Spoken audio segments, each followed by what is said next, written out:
क्या हाल चाल है सबके भैया। आज मैं बात करने जा रहा हूँ बॉलीवुड के सुपर विलन्स के बारे में। बॉलीवुड एक ऐसा टीवी शो जहाँ पे हर एक दिन एक नई जंग है। हर दिन यहाँ पे कोई ना कोई नई मुसीबत और नए नए शैतान एंट्री मारते रहते हैं जिनसे निपटना पड़ता है अपने बॉलीवुड को। पर इन सुपर विलन्स की शक्तियाँ और कारनामे ऐसे ऐसे है ना कि आप इनको देखने के बाद इनको ही कहोगे लगता है। तो चलो भाई बिना किसी तरीके की वीडियो को शुरू करते हैं और देखते हैं इन विलन्स के फीचर्स कैसे कैसे हैं। मेरा धर्म है किसी को भी शक्ति पुंज से चाबी ना ले जाने देना। तो यहाँ पे होता ये है कि ये है एक राक्षस और इसके पीछे जो चाबी हवा में उड़ रही है उसको पाने के लिए बालवीर और तिमनासा आए हुए हैं और ये शैतान इस चाबी की रखवाली करते हुए इस चाबी को इनको देने से और चोरी करने से मना करता है। तो ठीक है लावा पुरुष। पुरुष भाई ये किस एंगल से पुरुष लग रहा है? इसे पुरुष नहीं दानव राक्षस या मॉन्स्टर कहो क्योंकि इसकी शक्ल किसी पुरुष से तो मैच नहीं कर रही लेकिन किसी दानव या भूत से जरूर मैच कर जाएगी। सही बात है। इस लावा दानव की खूबी ये है कि ना तो कभी ये मर सकता है और ना इसको कभी कोई मार सकता है। 24 घंटे इसके अंदर रहती है ज्वाला जलती और जब भी कभी इसको अपने दुश्मन को मारने की जरूरत पड़े तो ये अपने मुंह से करता है आग के गोलों की उल्टी।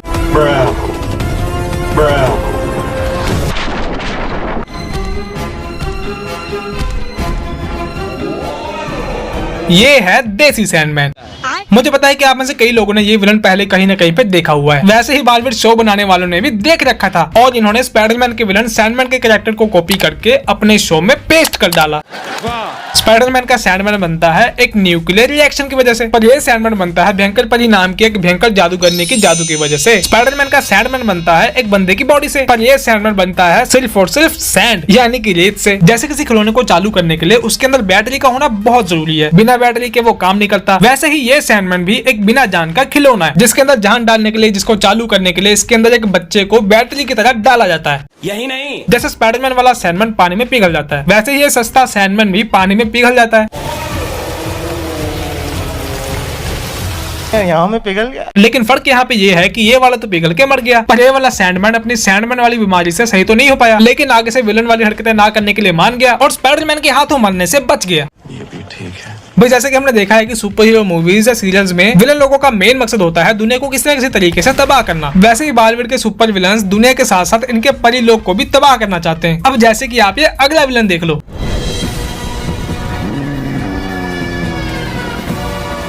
तुम हो अग्निकाल। ये विलन है हाइट में लगभग 100 फीट टॉल, नाम है इसका अग्निकाल और इसकी बॉडी के अंदर है लावा लाल और इसी शक्ति से करता है ये बड़े बड़े कमाल। अच्छा, ये काफी हद तक मिलता है थॉर रैग्नारोक मूवी के विलन सर्टर से। जैसे सर्टर का मेन मकसद होता है एसगार्ड को तबाह करना, वैसे ही इस अग्निकाल का मेन मकसद है परिलोक को तबाह करना। ठीक है। ये अपनी पावर से सालों से बंद ज्वालामुखियों को कर सकता है चालू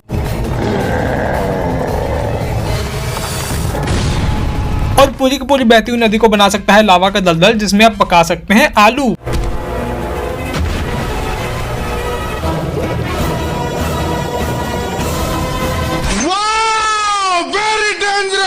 जैसे कि दुश्मन का दुश्मन होता है दोस्त, वैसे ही ये दोस्ती कर लेता है बालवीर और परियों की एक लौती दुश्मन महाविनाशनी से। हाँ जी, हाँ तो ये भी एक परी है लेकिन बुरी वाली। अच्छा, इसका भी सिर्फ और सिर्फ एक ही मकसद है परियों और परिलोक को तबाह करना। पर अब तो इनकी बन गई है टीम, ये मिलकर अपना काम शुरू करते हैं और परियों और परिलोक को तबाह करने की बनाते हैं स्कीम। हमारा अंतिम समय आ गया है परियों, अब मैं इन पहाड़ों का लावा सक्रिय करूंगा। तो जैसे कि आपको पता चल ही गया है कि इस विलन के पास कौन कौन सी शक्तियां हैं, तो इन्हीं शक्तियों का करते हुए इस्तेमाल ये परिलोक के बंद पड़े ज्वालामुखी के पहाड़ों को फिर से कर देता है लावा से बहाल। ये लावा ले आता है परिलोक में तबाही और हर तरफ मच जाती है त्राही त्राही। हे हरि राम कृष्ण जगन्नाथ प्रेमानंद, ये क्या हुआ? पर फिर परियों और बालवीर को आता है एक आइडिया कि हमारे पास एक ही आखिरी रास्ता है, वो है हमारी पवित्र नदी का पवित्र पानी। हमें पूरा यकीन है कि पवित्र जल की शीतलता इन पहाड़ों से निकलती आग को ठंडा कर देगी। पर जब बालवीर पानी लेने के लिए दौड़ता दौड़ता नदी की तरफ जाता है तो वो टक्कर खा के जाता है गिर, क्योंकि बुरी परियों ने उनके पूरे परिलोक के आसपास लगा दी होती है एक जादुई शील्ड। अब बड़ी दुविधा थी बालवीर और परियों के मन के अंदर। तभी बालवीर को याद आता है एक यंत्र जिससे बालवीर खुदाई करते हुए सुरंग बनाते हुए पहुंच जाता है नदी के अंदर और नदी का पानी सुरंग से होते हुए आ जाता है परिलोक के अंदर। फिर यहाँ पे बन जाता है पानी का एक फुव्वारा। पर फिर दुविधा ये थी कि ये पानी ज्वालामुखी तक पहुँचेगा कैसे?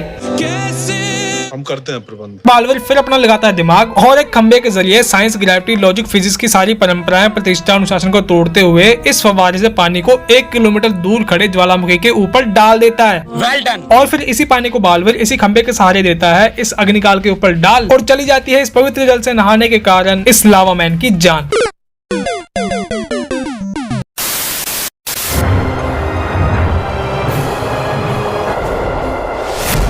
तो इस बार परी लोग को तबाह करने की नियत करके पक्की आती है भयंकर परी नाम की एक परी, जो कि करती है एक आविष्कार और बनाती है एक जादुई पवन चक्की। जब इसकी ये पवन चक्की घूमती है तो उसमें से निकलती है हवा, जो कि होती है बहुत ही ज्यादा ठंडी। ये हवा भयंकर लोक से जाती है सीधा परीलोक में, जिससे आ जाती है परीलोक में बर्फ की आंधी। और फिर परीलोक में इतनी ज्यादा बढ़ जाती है ठंड कि पूरा परीलोक जाता है जम और परियों को मजबूरन थरथराते हुए अपने महल में होना पड़ता है बंद। ये देख के बालवीर निकल पड़ता है इस खोज में कि ये हवा आ कहां से रही है, और इसी खोजबीन को करते हुए ये एंटर कर जाता है भयंकर लोक में, जहाँ पे भयंकर परी बालवीर से लड़ने के लिए अपने जादू से प्रकट करती है एक दानव। कहने को तो लोग इसको कहते हैं आइस मॉन्स्टर यानी कि हिम दानव, पर दिखने में तो ऐसा लगता है कि जैसे कि ये हो डायनासोर्स के जमाने का आदि मानव, जिसकी बॉडी इतनी ज्यादा ठंडी है कि जैसे कि हो अंटार्कटिका, और मुंह से अपने आग ऐसे फेंकता है जैसे रामलीला में एक कर्तबाज अपने मुंह से आग फेंकता है बनके ताड़का।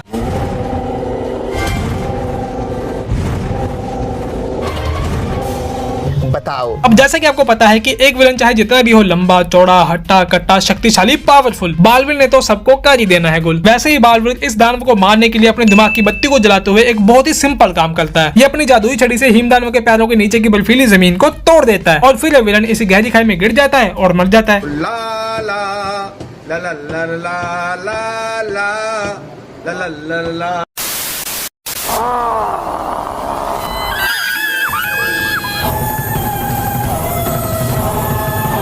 भाई ये है काली दानव, जो कि एक सस्ती कॉपी लगता है रोबोट 2.0 के विलन पक्षीराज की। पक्षीराज विलन बनता है दुनिया वालों से पोल्यूशन का बदला लेने के लिए, पर इस विलन को पोल्यूशन चाहिए जिंदा रहने के लिए। ये विलन प्रदूषित हवा में सांस लेता है, खाता है, पीता है, मौज करता है, चिल जिंदगी जी रहा होता है। लेकिन फिर एक दिन एक छात्री परी नाम की परी आती है इसके लोक में और होती है इससे मुलाकात। इसी मुलाकात के दौरान इसको दिखा देती है बड़े बड़े सपने और बनाती है एक जादुई गोला, भरती है उसमें इसके आसपास की प्रदूषित हवा और देती है इसके सीने में डाल, और इसके हाथ पे दे देती है बैटरी बताने वाली डंडियों का निशान, जिससे होगा ये कि ये दानव बिना सांस लिए 1 घंटे तक जिंदा रह पाएगा, और इसके जादुई गोले के अंदर कितनी हवा रह गई है उसको ये अपने हाथ पे देख पाएगा, जिसकी वजह से परीलोक में जाके परियों को खा पाएगा। और जब भी इसकी हवा होगी कम तो इसको पता लग जाएगा इस बैटरी इंडिकेशन के साइन से, और ये वापस आ जाएगा अपने लोक में टाइम से।